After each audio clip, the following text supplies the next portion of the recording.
Hello guys, welcome to our channel. Today I am going to show you how to find watch later playlist on YouTube. Okay, so let's get started. Then first of all click on YouTube app.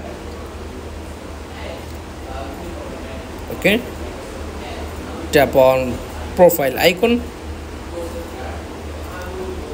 Okay, scroll down, click on settings.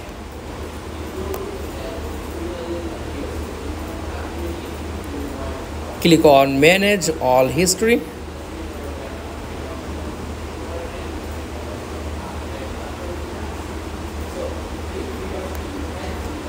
Then all your was later YouTube playlist and normal videos.